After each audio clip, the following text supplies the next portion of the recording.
Hello friends, welcome back to my YouTube channel Minecraft. हम UGC NET और PGT commerce के लिए course कर रहे हैं। अभी हमने बिजनेस इकोनॉमिक्स स्टार्ट किया है और आज उसकी 11th क्लास है।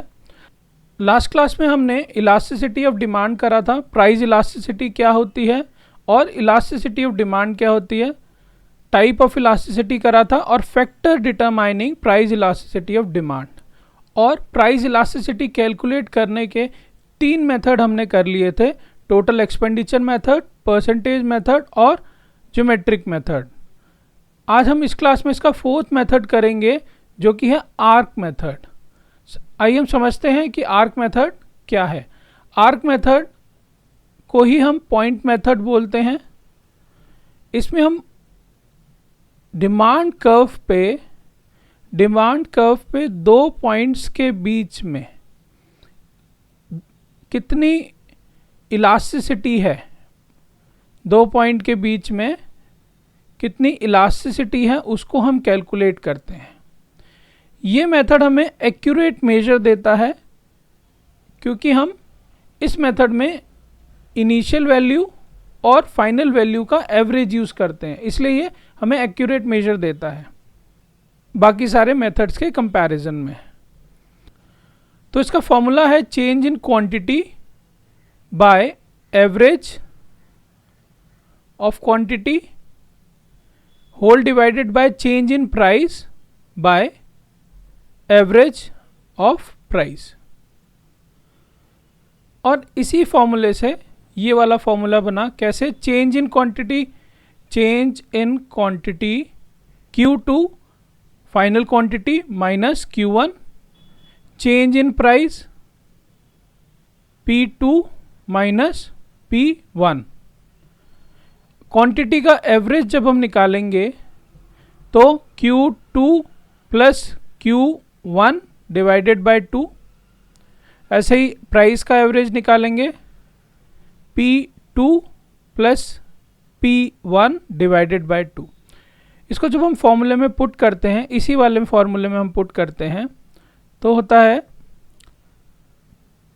Change in quantity Q2 minus Q1 divided by average quantity Q2 plus Q1 by 2 whole divided by change in price P2 minus P1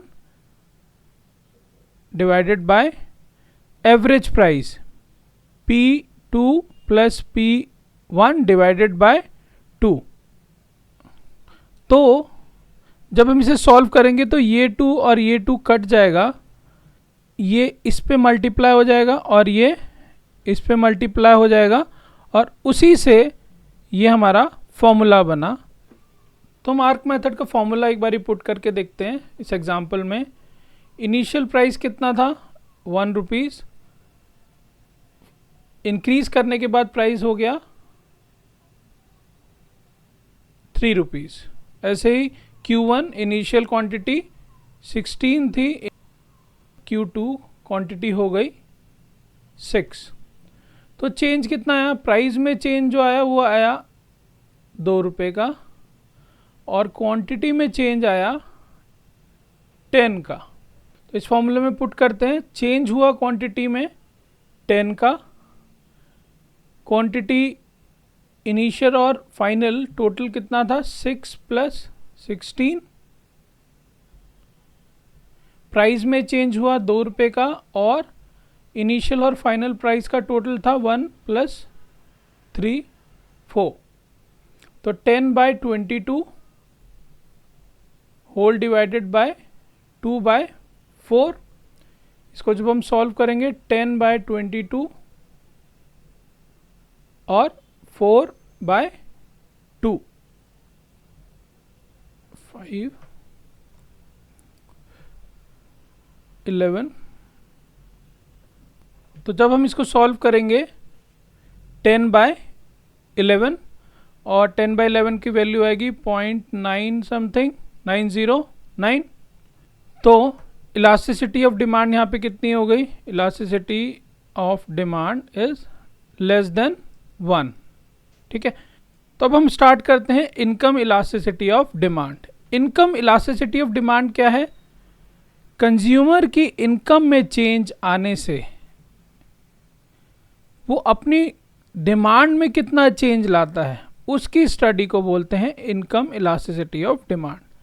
income elasticity of demand measures how the quantity demanded of a good changes in response to change in consumers income.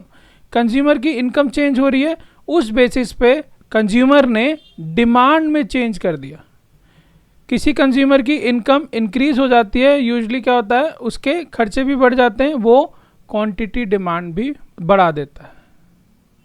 ऐसे ही किसी की income कम हो जाती है तो quantity demand भी कम हो जाती है। ये नॉर्मल गुड्स की बात करते हैं।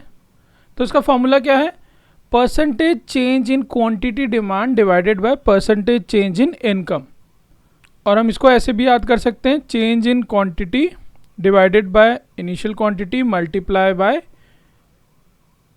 Initial income divided by change in income. ठीक है। इनकम इलास्टिसिटी ऑफ डिमांड या तो पॉजिटिव आती है या नेगेटिव आती है या ज़ीरो आती है। आइए इन केसेस को समझते हैं। Degree of income elasticity of demand क्या होता है? सबसे पहले पॉजिटिव समझते हैं। पॉजिटिव में जब कंज्यूमर की इनकम इंक्रीज हो रही है तो वो गुड्स की डिमांड भी इंक्रीज कर रहा है, और इसी तरह जब उसकी इनकम डिक्रीज होगी तो वो डिमांड भी डिक्रीज कर देगा। तो इनके बीच में पॉजिटिव रिलेशन होता है। इनकम पहले इतनी थी, डिमांड इतनी कर रहा था, इनकम जब बढ़ गई 5 पे आ गई तो डिमांड भी इंक्रीज कर गई। तो positive income elasticity of demand में ऐसा ज़रूरी तो नहीं है कि सेम रेशियो में ही इनकम और क्वांटिटी इंक्रीज करेगी या डिक्रीज करेगी। तो इसको देखते हैं हम। Income elasticity of demand unitary कब होती है, लेस देन यूनिटरी और मोर देन यूनिटरी कब होती है? जब percentage change in quantity demand बराबर होता है परसेंटेज चेंज इन प्राइस, उस केस में unitary income elasticity of demand होती है। जो परसेंटेज आई डिमांड में चेंज हुआ जो, और जो परसेंटेज इनकम में चेंज हुआ वो सेम होता है, तो इलास्टिसिटी ऑफ डिमांड यूनिटरी आती है। इसी तरह जब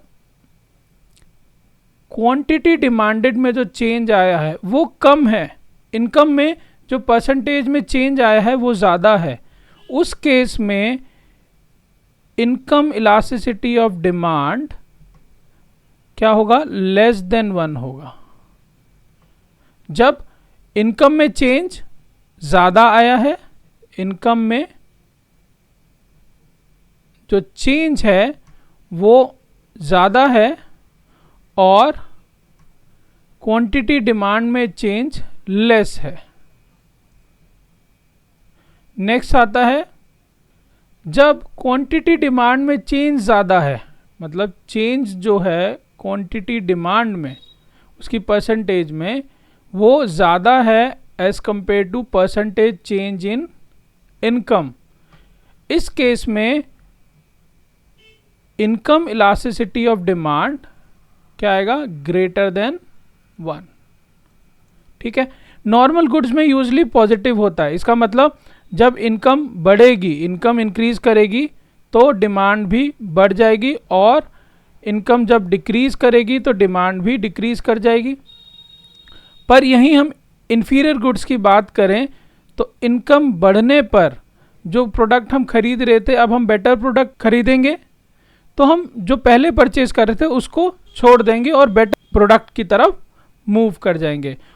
अभी हमने पढ़ा पॉजिटिव इनकम इलास्टिसिटी क्या होती है, अब हम पढ़ेंगे नेगेटिव इनकम इलास्टिसिटी क्या होती है। नेगेटिव इनकम इलास्टिसिटी में कंज्यूमर की जब इनकम बढ़ती है तो डिमांड, जो प्रोडक्ट वो खरीद रहा था उसको बंद कर देता, उसको कम कर देता है, और इसका वाइस वर्सा। अगर उसकी इनकम घट गई, इनकम डिक्रीज हो गई, तो जो प्रोडक्ट वो परचेज कर रहा था उसकी डिमांड वो ज़्यादा करने लग जाएगा।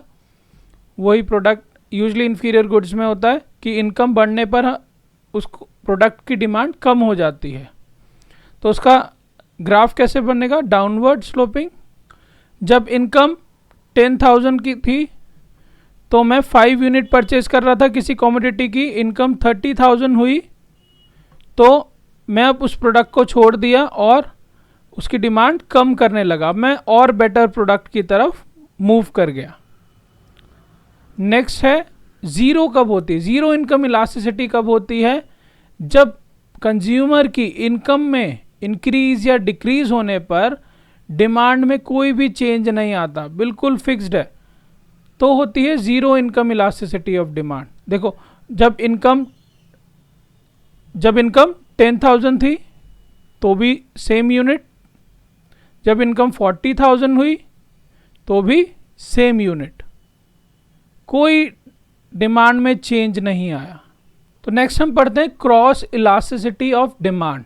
क्रॉस इलास्टिसिटी ऑफ डिमांड हमें क्या बताता है? Measure how the quantity demanded of one good x response to change in the price of another good. दूसरे प्रोडक्ट के प्राइस में चेंज होने पर जो पहला प्रोडक्ट है उसकी डिमांड में कितना चेंज आता है, वो क्रॉस इलास्टिसिटी ऑफ डिमांड हमें बताता है। ठीक है, सपोज करते हैं गुड एक्स, पहले x1 परचेज हो रहा था, फिर x2 हो गया, और गुड y का प्राइस P1 अब P2 हो गया। तो इसमें जो चेंज आएगा वो होगा change in price of y, और जो क्वांटिटी में चेंज आएगा वो होगा change in quantity of x। तो इसका फॉर्मूला क्या है? क्वांटिटी x के डिमांड में जो चेंज आया है उसका इनिशियल जो डिमांड की जा रही थी divided by price of y, उसमें जो चेंज आया है by initial price of y। ठीक है, तो इसका formula percentage change in quantity demand of x by price of good y। तो हम पढ़ते हैं nature and degree of cross elasticity of demand. Cross elasticity of demand positive कब होती है? जब किसी प्रोडक्ट के प्राइस बढ़ने पर उसके रिलेटेड गुड्स की डिमांड इंक्रीज हो जाती है। देखो प्राइस x का इंक्रीज कर रहा है सपोज, तो क्वांटिटी y की इंक्रीज कर जाएगी, सेम डायरेक्शन है। ऐसे ही प्राइस कम हो रहा है तो उससे रिलेटेड प्रोडक्ट की डिमांड कम हो जाएगी, क्योंकि कंज्यूमर इस पे स्विच कर जाएगा। एग्जाम्पल के थ्रू समझते हैं। Suppose coffee, price of coffee पहले 2 था, अब 5 हो गया, इंक्रीज कर गया प्राइस। जो टी की डिमांड थी वो अब 5 की होने लग गई, तो टी की डिमांड इंक्रीज हो गई कॉफी के प्राइस बढ़ने से, सेम डायरेक्शन मूव हो रहा है, इसलिए पॉजिटिव रिलेशन है, इसलिए positive cross elasticity of demand. तो हम समझते हैं cross elasticity of demand negative कब होती है? जब प्रोडक्ट कॉम्प्लीमेंट्री होता है तो एक प्रोडक्ट के प्राइस में इंक्रीज होने पर उससे जो रिलेटेड प्रोडक्ट है उसकी डिमांड डिक्रीज हो जाती है। ऑपोजिट रिलेशन हो गया, एक का प्राइस बढ़ रहा है, दूसरे की डिमांड डिक्रीज हो रही है, इस केस में नेगेटिव रिलेशन है, इसीलिए negative cross elasticity of demand. Suppose petrol का प्राइस अगर इंक्रीज करेगा, पहले बाइक्स, कार, लोग अपना व्हीकल, जब प्राइस कम था अपने व्हीकल पे जाना प्रेफर कर रहे थे। जब प्राइस बढ़ गया पेट्रोल का, लोगों ने व्हीकल परचेज करना कम कर दिया। कॉम्प्लीमेंट्री है ना। ब्रेड और बटर का भी एग्जांपल ले सकते हैं। एक के प्राइस बढ़ने पर दूसरे की डिमांड डिक्रीज कर रही है, तो इसके बीच में ऑपोजिट रिलेशन है। प्राइस इंक्रीज करा एक्स का, क्वांटिटी डिमांड वाई की डिक्रीज कर गई, तो ऑपोजिट रिलेशन हो गया। इसी तरह प्राइस एक्स का डिक्रीज करा, क्वांटिटी डिमांड वाई की इंक्रीज कर गई। नेक्स्ट आता है जीरो इलास्टिसिटी। अच्छा, जीरो इलास्टिसिटी क्या? जब प्रोडक्ट रिलेटेड ही नहीं है। जीरो क्रॉस इलास्टिसिटी कब होगी? जब प्रोडक्ट एक दूसरे से रिलेट नहीं करता। फॉर एग्जांपल, अगर मैं बात करूं राइस की, ठीक, और इधर मैं बात करूं पेन की। अब राइस के प्राइस इंक्रीज करने पर पेन को कोई इफेक्ट नहीं पड़ेगा, तो इस केस में जीरो इलास्टिसिटी, क्रॉस इलास्टिसिटी होगी। तो अब याद कैसे रखेंगे? पॉजिटिव रिलेशन कब है? जब एक का प्राइस बढ़ रहा है, दूसरे की डिमांड बढ़ रही है। नेगेटिव रिलेशन कब है? जब एक का प्राइस बढ़ रहा है, दूसरे की डिमांड कम हो रही है। और जब कोई रिलेशन ही नहीं है तो जीरो क्रॉस इलास्टिसिटी। दूसरी तरह आप इसको कैसे याद रखेंगे? प्राइस एक्स का इंक्रीज करा, क्वांटिटी डिमांड वाई की इंक्रीज हो गई, सेम डायरेक्शन। सेम डायरेक्शन मतलब पॉजिटिव। ऐसे ही प्राइस ऑफ एक्स इंक्रीज करा, क्वांटिटी डिमांड डिक्रीज हो गई, ऑपोजिट डायरेक्शन, नेगेटिव रिलेशन। जब कोई चेंज नहीं आया तो जीरो क्रॉस इलास्टिसिटी। तो आज की क्लास में इतना ही। नेक्स्ट क्लास में फिर मिलेंगे। Do like, share and subscribe my channel.